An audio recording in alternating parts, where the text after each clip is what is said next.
Coucou tout le monde, c'est Aurélie, bonjour et bienvenue à chacun de vous. J'espère vraiment que vous allez tous très bien. Alors on se retrouve aujourd'hui, comme tous les week-ends, pour un tuto cartes et aujourd'hui nous allons faire deux cartes ensemble. Deux cartes sur le thème papillon et volume. Donc nous allons faire une première carte interactive et puis une deuxième carte juste avec du volume. Vous allez voir, j'espère qu'elles vous plairont. Alors je vais déjà commencer par vous montrer la première des deux cartes que nous allons faire ensemble, celle qui est interactive. Donc c'est une carte tout à fait normale sur le dessus, mais lorsqu'on ouvre, eh bien voilà, il y a un panneau qui reste à l'intérieur et qui amène beaucoup de volume à cette carte. On a ce petit panneau là avec ce papillon qui flotte. Donc c'est une carte vraiment très sympa, très originale et surtout, vous allez voir, elle est vraiment super facile à faire, vraiment pas compliquée du tout. Donc ça sera pour la première carte et puis la deuxième, eh bien, on la découvrira ensemble. Voilà, allez, on y va? Alors, asseyez-vous, détendez-vous, abonnez-vous et c'est parti! Donc pour mes deux cartes aujourd'hui, moi j'ai choisi le thème papillon. Bien sûr, ça peut s'adapter avec l'envie du moment. Vous ferez ça avec ce qui vous plaira à la maison. Pour la première carte, eh bien, je vais commencer par prendre un panneau de taille classique, 10,5 x 15 cm environ. Et mon panneau, eh bien, je vais venir le tamponner bien de partout avec mon petit coussinet antistatique parce que je vais faire de l'embossage à chaud et j'ai envie que la poudre ne colle vraiment qu'au bon endroit. Ensuite, je prends ce pochoir acheté chez Action il y a quelque temps. Je le place bien au centre. Alors là, je suis désolée, mon papier de brouillon il est blanc, ma carte elle est blanche, on n'y voit un petit peu rien. Mais voilà, il y a ma carte là-dessous, sous le pochoir. Ensuite, je fixe le pochoir en place, je prends mon encre pour embossage à chaud, ma Versamark, et puis je vais venir la presser par-dessus le pochoir pour déposer de l'encre donc au travers du pochoir. J'ai choisi un motif un petit peu géométrique aujourd'hui pour plus de modernité et pour changer un peu. Voilà, donc j'ai pressé bien ça de partout, je fais attention à ne pas mettre mes doigts dessus. Et puis je prends une de mes poudres à embosser, j'ai choisi celle-ci, c'est une poudre blanche avec des petits reflets perlés, elle est vraiment très jolie. Et je fais attention en manipulant mon panneau et puis je dépose ça de partout. On peut tapoter bien au dos pour que tout l'excédent s'en aille, et voilà. Ensuite, eh bien, je vais simplement prendre mon outil pour chauffer et je vais faire fondre la poudre. Alors j'ai bien laissé chauffer mon outil pendant au moins 30 secondes avant de l'approcher de mon projet. Comme ça, il est bien chaud et ça va plus vite. Et vous voyez, c'est super joli de voir la poudre qui fond. Et voilà donc ce que j'obtiens. Un panneau vite fait bien fait avec beaucoup de brillant. Je vous tourne ça dans tous les sens, vous voyez, c'est super joli, ça brille. Ensuite, eh bien, je prends ce set de tampons. Je vous l'ai déjà montré, c'est un set de tampons avec des papillons. Donc moi j'ai celui-ci, vous prenez ce que vous avez chez vous. Et je vais donc prendre un des papillons, le tamponner sur du papier de bonne qualité, prendre mes feutres à alcool. Alors j'ai deux pochettes de feutres à alcool et j'ai les OUU et j'ai les graphites. Les OUU sont moins chers, donc on m'a déjà demandé qu'est-ce que je conseillerais pour des débutants. C'est vraiment la pochette que je conseillerais pour des débutants parce qu'ils sont abordables et ils sont vraiment top. Je trouve que les dégradés se font sans problème. Donc je vous montre ça vraiment très rapidement. J'ai choisi plusieurs couleurs, j'ai choisi 4 teintes différentes de bleu et de turquoise. J'ai commencé par ma couleur la plus foncée aujourd'hui. J'ai déposé ça au coin de l'aile et puis je dégrade vers le plus clair, simplement en alternant les couleurs. À chaque fois en déposant ma couleur, je fais bien attention à travailler la transition. Je vais et je viens au niveau de la transition et voilà. Voilà donc ce que j'obtiens.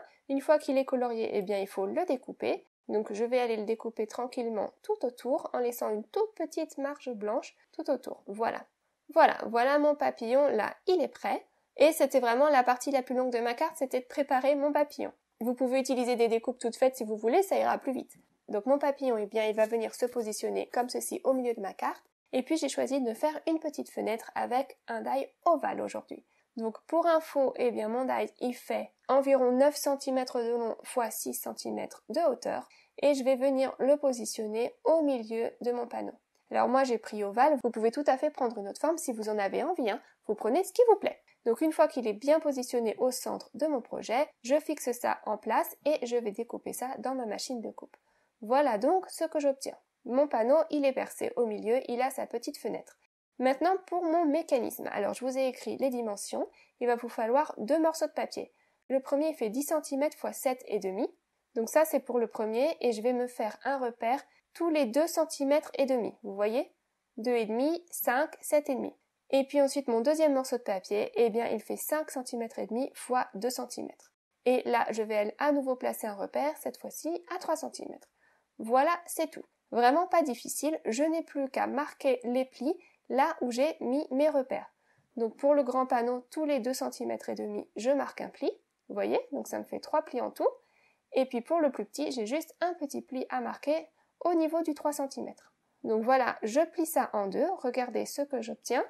Ça, c'est une partie du mécanisme. Et l'autre partie, eh bien, je vais aller replier ça le long de tous les traits. J'appuie bien de partout. Voilà. Et voilà donc la forme que j'obtiens. Une fois qu'il est plié, il me donne une forme carrée. J'obtiens un parallélépipède.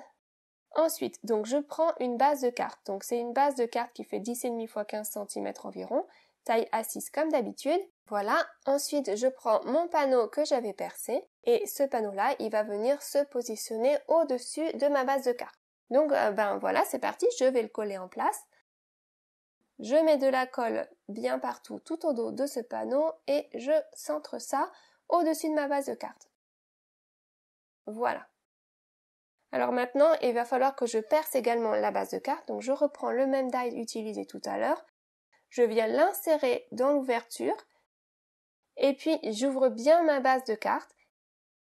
Et je vais aller passer ça dans ma machine de coupe. Et voilà donc ce que j'obtiens. Cette fois-ci, ma base de carte, elle est percée également. Voilà. Alors maintenant, je prends mes petits morceaux de papier que je me suis préparé pour le mécanisme et j'ai plus qu'à coller ça en place. Donc, le grand papier, je vais le plier en deux et sur l'une des bandes, eh bien, je vais venir déposer de la colle. Seulement sur une des bandes pour le moment. Je vais ouvrir ma base de carte. Je vais bien essayer de centrer ça au milieu. Je fais ça à l'œil, je vise, hop là, et puis j'appuie. Donc là, on le voit au travers de la fenêtre, c'est normal, vous inquiétez pas. Ensuite, eh bien, je vais venir à nouveau coller une autre bande, donc la bande du dessus, vous voyez. Je mets de la colle, j'appuie bien et je ferme ma carte. Ensuite, j'appuie à nouveau et voilà, c'est collé. Donc vous voyez, on a notre petit parallélépipède là qui est collé à l'intérieur de la carte, au milieu. Et ça me fait comme une petite marche.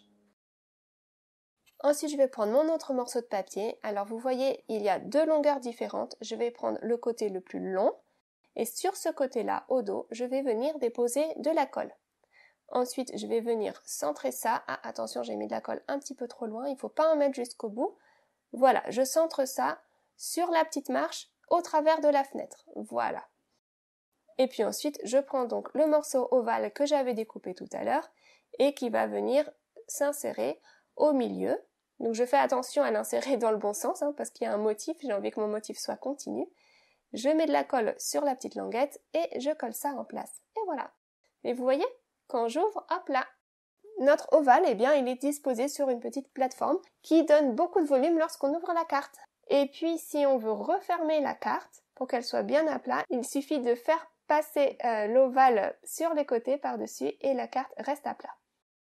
Alors ensuite, eh bien, je prends mon papillon et je vais pouvoir venir le coller avec les ailes qui dépassent sur le haut. Je prends des petits carrés de mousse 3D, je viens coller ça simplement au centre du papillon et ceci afin de pouvoir venir replier les ailes une fois mon papillon collé. Et voilà, comme ça donne vraiment beaucoup de volume. Vous avez vu quand on ouvre la carte, eh bien le papillon se retrouve à l'intérieur. Je n'ai plus qu'à venir mettre une petite salutation. Donc hors écran, j'ai été préparer un petit mot et j'ai mis ça sur une bande de papier noir pour plus de contraste. Ma bande de papier noir, eh bien je vais également lui donner du volume en lui mettant des petits carrés de mousse au dos. Après, si vous voulez, vous pouvez tamponner directement une salutation sur votre forme du centre, sur le ovale. Moi là, je ne pouvais pas parce que j'avais fait de l'embossage à chaud. Mais si vous avez choisi une déco différente, vous pouvez tout à fait venir tamponner une salutation à cet endroit-là. Je rajoute quelques brillants, vous me connaissez, il faut toujours un petit peu de brillant à la fin sur mes cartes. Et voilà, ça y est, la première carte est déjà terminée. Vous avez vu, elle est vraiment pas compliquée du tout, le système il est super simple. On fait une petite marche, une petite languette et voilà. Et donc quand on ouvre la carte, on a cette petite plateforme là qui reste suspendue. Et puis vous avez de la place à l'intérieur pour écrire. pour refermer la carte, il faut appuyer un petit peu sur les côtés pour que le ovale repasse un petit peu par-dessus et ça referme la carte. Et voilà. C'est sympa, non? Je trouve ça très original et vous avez vu, c'est pas compliqué du tout. Alors maintenant, passons à la deuxième carte. Pour ceux qui n'ont pas envie de faire un mécanisme ou une carte interactive, eh bien voilà une deuxième idée pour donner du volume à vos cartes. Alors pour cette carte-ci, il va me falloir plein de papillons. Donc je vais déjà commencer par préparer tous mes papillons, toujours avec mes feutres à alcool au UU. J'ai décidé de garder une harmonie de couleurs dans mes papillons et de garder vraiment que des tons bleus, verts et turquoise. Après, j'aurais aussi pu choisir de faire tout un arc-en-ciel de papillons par exemple. Vous faites vraiment avec ce que vous avez envie de faire. Donc pour faire vos dégradés, il ne faut pas hésiter à choisir pas mal de teintes différentes dans vos feutres, mais choisissez des teintes qui soient assez proches les unes des autres. Après, vous pouvez en avoir plein et les enchaîner, et comme ça rend le dégradé beaucoup plus facile. Pour certains dégradés, même si c'était des tout petits papillons, eh bien j'ai choisi 6 feutres différents. Voilà, donc j'ai tout colorié et j'ai tout découpé. D'ailleurs, j'en ai découpé et colorié beaucoup plus que ce que j'avais besoin, mais c'est pas grave, je m'en servirai pour d'autres cartes.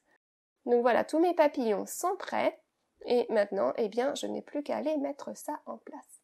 Donc là, je vais déjà prendre un panneau blanc qui fait 10,5 x 15 cm, taille A6 comme d'habitude. Et puis, je ne vais pas coller directement sur ce panneau-là, je vais prendre un morceau de rhodoïde, vous voyez? Et il a exactement la même taille que mon panneau blanc. Donc je vais pouvoir le placer vraiment exactement par-dessus. Là, mon panneau blanc, vraiment, il me sert que de repère pour le moment. Ça va m'aider à savoir où disposer mes papillons. Donc je prends tous mes papillons et je les dispose tout autour, de sorte à former un cadre. Donc j'ai vraiment envie de les mettre sur les côtés. J'essaye d'en mettre le plus possible et je les arrange d'une façon qui me plaise. Ça prend un petit peu de temps et voilà, une fois que c'est bien en place, j'ajuste le tout et c'est bon. Je n'ai plus qu'à coller. Donc je prends ma colle et je vais venir coller mes papillons les uns après les autres sur mon panneau. Mais alors là, on a l'impression que je colle sur le panneau blanc, mais rappelez-vous, il y a le morceau de rhodoïde entre les deux. Donc je ne suis pas en train de coller sur le panneau blanc, je suis en train de coller sur le rhodoïde. Donc faites attention à ne pas mettre trop de colle, parce que s'il y a des excédents de colle et que ça bave sur le côté, sur le rhodoïde, ça va se voir. Donc il faut vraiment faire attention quand vous collez, et puis vous les collez donc tous un par un. Donc là, je colle bien sur le rhodoïde. J'ai gardé le panneau blanc par-dessous, mais c'est juste parce que ça m'aide à y voir clair, c'est pas pour coller par-dessus. Donc je les colle tous un par un, et voilà donc ce que j'obtiens, vous voyez? J'obtiens plein de papillons qui ont l'impression de flotter en l'air, puisqu'on ne voit pas vraiment le rhodoïde. Donc ensuite, eh bien, je retourne mon panneau et je vais aller découper tout ce qui dépasse sur le côté. Je vais garder les petits bouts parce que ça peut servir. Et voilà ce que j'obtiens. C'est déjà chouette, non? Il y a certains endroits où il y a peut-être un petit peu moins de papillons qu'à d'autres, donc je vais récupérer mes petits bouts que je viens de découper et aller en coller à ces endroits-là pour remplir un petit peu les trous. Voilà. Comme ça m'évite de découper des papillons entiers juste pour des tout petits bouts. Ensuite, eh bien, je vais prendre un die rectangle.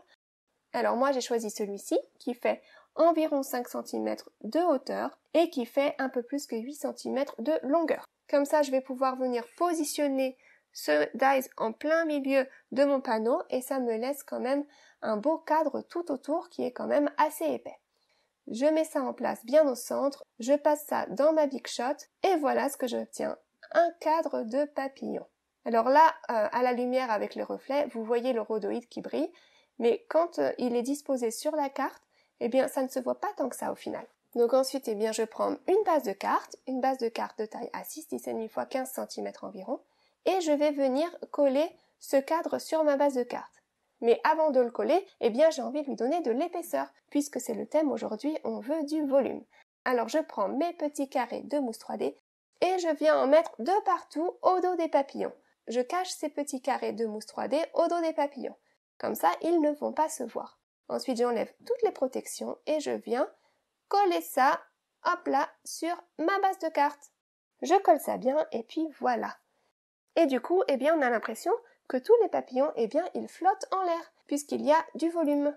Ensuite, je prends un autre die rectangle, alors celui-ci, il est plus petit, il fait environ 7 cm sur 4 cm et demi, et puis il a une bordure avec des petites croix tout autour. Donc j'ai découpé un rectangle blanc avec ce die et j'ai été tamponner une petite salutation, un remerciement, ça dit thank you, et je vais venir simplement coller ça au centre de ma carte. Donc je mets de la colle liquide, comme ça me laisse le temps de bien ajuster le tout au moment de coller. Et voilà, ça y est, vous voyez? Sympa ce petit cadre tout autour. Après, bien sûr, vous me connaissez, il faut rajouter du brillant. Donc en ce moment, j'utilise beaucoup cette petite boîte, elle est vraiment très très pratique, puisqu'il y a plein de tailles différentes. Donc je dispose de mes brillants de partout au milieu des papillons, et je colle ça en place, et voilà! Voilà ma deuxième carte. Elle est sympa, non? C'est difficile à capter à la caméra, mais en réalité, on a vraiment l'impression d'avoir tous ces papillons qui sont en volume, qui flottent. C'est une technique assez facile finalement d'utiliser le rhodoïde pour pouvoir tout découper d'un coup. Donc voilà, j'espère vraiment que ça vous plaira. Ma fille m'a dit que c'était une des plus jolies cartes que j'avais jamais faites. Alors, après, vous me direz si vous êtes d'accord. Allez, je vous remontre les deux cartes du jour, en espérant vraiment qu'elles vous auront plu. Donc voilà ma première carte avec un dessus de carte tout simple et avec beaucoup de brillant grâce à notre embossage à chaud. Et puis lorsque l'on ouvre la carte, on a beaucoup de volume à l'intérieur avec ce panneau-là qui flotte. Et puis, il nous reste de la place pour écrire notre message.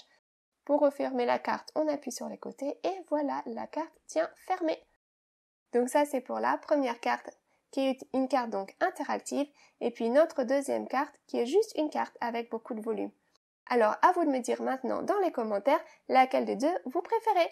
J'espère en tout cas que cette vidéo vous aura plu et surtout qu'elle vous inspirera à créer. Si la vidéo vous a plu, n'hésitez pas à mettre le petit pouce bleu en l'air, ça me fait toujours très plaisir. Je vous retrouve la semaine prochaine pour une nouvelle création. En attendant, prenez soin de vous et prenez soin de tous ceux qui vous entourent. Créez, partagez, faites-vous plaisir. Je vous souhaite un excellent week-end. À très vite. Gros bisous, bye bye.